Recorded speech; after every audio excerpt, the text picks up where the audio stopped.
আজ ছিল সানডে, কিন্তু হাজব্যান্ডকে সকালবেলা অফিসে বের হতে হয়েছিল। তারপরে হঠাৎ 3টের সময় ফোন করে বলল যে রেডি হয়ে নাও, বেরোবো। কোথায় যাব তখনও প্ল্যানিং হয়নি। তারপরে হাজব্যান্ড বাড়িতে আসলো, এসে হঠাৎ করে প্ল্যানিং হলো, হয়ে এই যে ছটপট রেডি হয়ে বের হয়ে পড়লাম। এখন প্রায় সন্ধ্যা হয়ে এসছে, দেখে বুঝতেই পারছেন হয়ে এসছে মানে প্রায় অন্ধকার অন্ধকার হয়ে এসছে। তো রেডি হয়ে বের হয়ে পড়েছি। চলুন ট্রেনে উঠি, যাওয়া যাক। আর কোথায় যাচ্ছি সেটা তো বুঝতেই পেরেছেন এতক্ষণে সবাই। তারপরে ট্রেনে থেকে না এটা খুব ভালো লাগছিল, ওই জন্য ভাবলাম যে একটু আপনাদের সঙ্গে শেয়ার করি। দাঁড়ান, মানে ট্রেনের ভেতর থেকে এতটা ভালো লাগছে না, বাইরে এই জানালাটার জন্য একটু প্রবলেম হচ্ছে, দেখাতে পারছি না। দেখছি, এই যে দেখুন কত সুন্দর লাগছে এটা, উপরেও লাইট আছে, মানে সেটা এই যে জানালার জালটা থাকার জন্য অতটা শেয়ার করতে পারছি না আপনাদের সঙ্গে। তো আমরা ট্রেনে বসার পরে ট্রেন ছেড়ে দিয়েছে, আস্তে আস্তে যাচ্ছে ট্রেনটা, ওই জন্য আপনাদের সঙ্গে এটা শেয়ার করতে পারছি, না হলে পারতাম না। খুব সুন্দর লাগছে জায়গাটা। তো শেষ হয়ে গেল, চলুন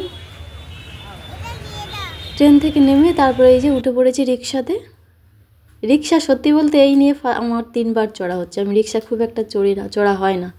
চলে এলাম প্রথমে আদ্যামায়ের মন্দিরে, যে উদ্দেশ্যে আসা আমাদের আদ্যামাকে দর্শন করা, কারণ এর আগেও এসছি। একদম সকালবেলা দরজা খোলে সেই 6টা 6:30টার দিকে, আর তারপর সন্ধ্যা 6:30টায় খোলে, এসে শুনলাম। তো তাছাড়া সারাদিন যে টাইমেই আসুন না কেন আদ্যামাকে দেখতে পাবে না, ওই জন্য সেই প্ল্যানিং করে এসেছি আজকে আদ্যামাকে দর্শন করব। এখানে সবাই বসে আছে ভক্তরা আদ্যামাকে দর্শন করার জন্য, আর নাম কীর্তন করছে। এখানে নাম কীর্তন হচ্ছে, ওখানে খোল বাজাচ্ছে সবাই, আরও সব বিভিন্ন জিনিস বাজাচ্ছে, নাম করছে, হরে কৃষ্ণ নাম হচ্ছে। আর আদ্যামায়ের দরজাটা ওই যে দূরে, আর আমরা বসে আছি আদ্যামায়ের সামনে যে বেদিটা বানানো আছে আদ্যামাকে দর্শন করার জন্য, সেখানে কতটা দূরে দেখতেই পাচ্ছি। আদ্যামাকে দর্শন করেছি, ওটা ক্যামেরা করতে নিষেধ করছিল, ওখানে পুলিশ দাঁড়িয়েছিল একদম কাছে, ওই জন্য বারণ করছিল যেহেতু আর ক্যামেরা করিনি। তারপরে চলে এলাম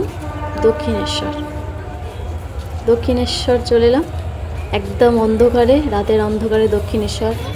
আমি এই 2বার যদিও দক্ষিণেশ্বর এসেছি, এর আগে একবার এসেছিলাম দিনের বেলা, অনেক বড় লাইন, সেই ব্রিজের উপর দিয়ে লাইন দিয়ে মাকে দর্শন করেছিলাম।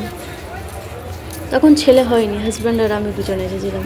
তারপর এখন এসেছি এই যে আদ্যামায়ের মন্দিরে। হ্যাঁ মানে এদিকে এসেছি যখন দুটোই প্ল্যানিং ছিল, কিন্তু এতটা রাত হয়ে গেছে না, সব আস্তে আস্তে বন্ধ হয়ে যাবে।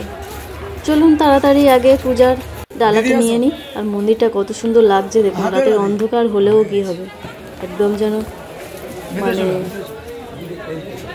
আর এখানে যে পূজার ডালাগুলো সুন্দর করে সাজিয়ে রেখে দিয়েছে দেখুন।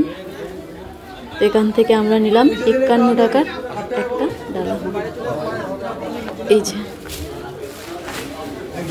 তো এটা আবার একটা এক্সট্রা ফুল দিয়ে দিল, এই যে কত সুন্দর লাগছে দেখুন ফুলটা। তো বন্ধুরা চলুন এবারে মাকে দর্শন করে নিই আর পুজোটা দিয়ে নিই। ফোন ক্যামেরা সমস্ত কিছু এবারে জমা দিয়ে দিতে হবে, এগুলো নিয়ে যেতে দেবে না।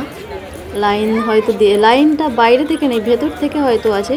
আর আমরা এই যাচ্ছি মাকে দর্শন করব বলে, কতক্ষণ মন্দির খোলা থাকবে জানি না। এখন যদিও একদম দক্ষিণেশ্বরে পুজো দিতে যাব, লাইট অফ হতে চলেছে, রাত 8টায় বন্ধ।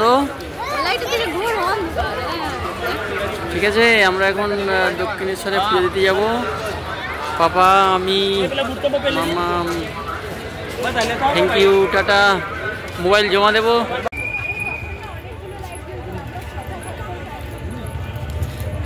রাতের অন্ধকারে আমাকে যেন কেমন ভূতের মতো লাগছে, চারপাশটা খুব সুন্দর লাগছে, কিন্তু আপনাদের সঙ্গে শেয়ার করতে পারছি না। লাইট সব আস্তে আস্তে অফ হয়ে যাচ্ছে, ভালো লাগছে না, কিছু দেখতেই পেলাম না, একটু ঘুরতে পারলাম না। রাতের অন্ধকারে থেকে আর কি করবো, চলুন এবারে বাড়ির দিকে। দাদা 3টে লাল মিষ্টি দেন, 5 কিলো।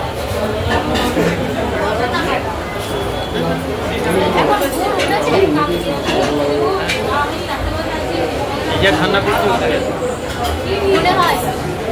অর্ডার করে বাইরে বেরোনো যাচ্ছে, আমি বাইরে থেকে যাই অর্ডার করে ভালোই রান্না করি।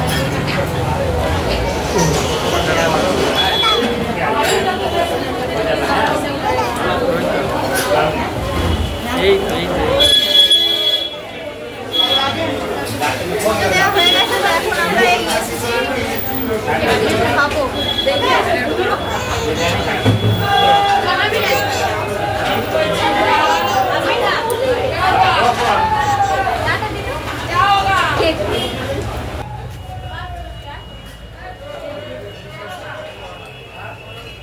এখানে চলে এসছে আমাদের ধোসার চাটনি, দুটো ধোসা অর্ডার করেছে আর একটু ওই যে পান্তুয়া। প্লেটটার অবস্থা দেখুন না, খেতে দিচ্ছে মানুষকে। যাই হোক, মানে ক্যামেরাতেই দেখলাম, আমি ভয়েস ওভার পরে দিচ্ছি তো, আগে তো মানে উঁচুতে ছিল অতটা বুঝতে পারিনি। চাটনি দিয়ে গেছে। সত্যি কথা বলতে এইসব খাবার আমার খুব একটা ভালো লাগে না, জানি না এর কি খায়। ছেলে ওখানে পান্তুয়া খেতে শুরু করে দিয়েছে, ওরও তো খিদে পেয়ে গেছিলো। তারপরে ও একটু মিষ্টি আবার পছন্দ করে খেতে, বিশেষ করে এই লাল মিষ্টি, সন্দেশ এইসব। তো এখানে চাটনিটা আমার হাজব্যান্ড টেস্ট করে দেখেছে, বললো যে ভালো নয়। আমি এইসব খাবার যদিও কখনো মানে খুব এক আধবার খেয়েছি, তো আমার খুব একটা পছন্দ নয়। আমার এই যে চলে এসছে ধোসা, দেখুন বড় একটা ধোসা, আর পুরো একদম ফাঁপা, কিছু নেই, শুধু ভেতরে একটুখানি কি আলু সিদ্ধর মতো কি দিয়েছে জানি না, ওটাকে কি বলে। হাজব্যান্ডের জন্য ওই একটা দিয়ে গেল। চলুন খাওয়া দাওয়া কমপ্লিট করে নিয়ে তারপরে আবার বাড়ি ফিরতে হবে, আবার পরে ফিরে আসছি। খাওয়া দাওয়া কমপ্লিট করে বের হয়ে পড়েছি বাড়ির উদ্দেশ্যে। আর এখানে এলাম যদিও, কিন্তু কিছু কেনা হলো না, তার কারণ এখানে একটা মেলা বসে, সেটা বন্ধ হয়ে গেছে আর রাত হয়ে গেছে এখন। না আমি থাকবো, আমি যাবো না, আমি যাবো না। আরে তুই কোথায় যাবি? আমি ঘরে যাবো না, এখানে থাকবো। না যাবো না, যাবো না, না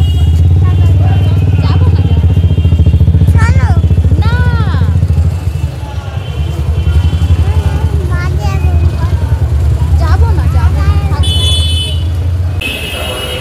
নিয়েছি একটু পেয়ারা, আর কিছু নিতে পারিনি। এটা ভেতরটা লাল, কেটে রাখা ছিল একটা, ওইটাই দেখে নিয়েছি।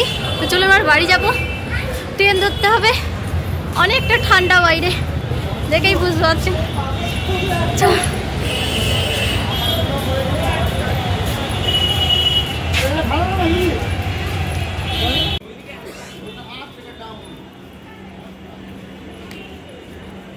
এখানে মেট্রো ট্রেন দুটোই অপশান আছে, কিন্তু আমরা যাব ট্রেনে। মেট্রোতে তো এসি আছে, আর ছেলে একটু কাশি হচ্ছে, যেহেতু ওর ঠান্ডার একটা বিষয়ে এখনও পর্যন্ত তেমন একটা ছাড়েনি। তারপরে আবার ওকে নিয়ে বের হয়েছি এই ঠান্ডার সময়, তাই ভাবলাম যে মেট্রোতে যাব না, ট্রেনে যাব। চলুন ট্রেন আসতে একটু দেরি আছে, ততক্ষণ একটু বসবো। আর আজ এ পর্যন্ত।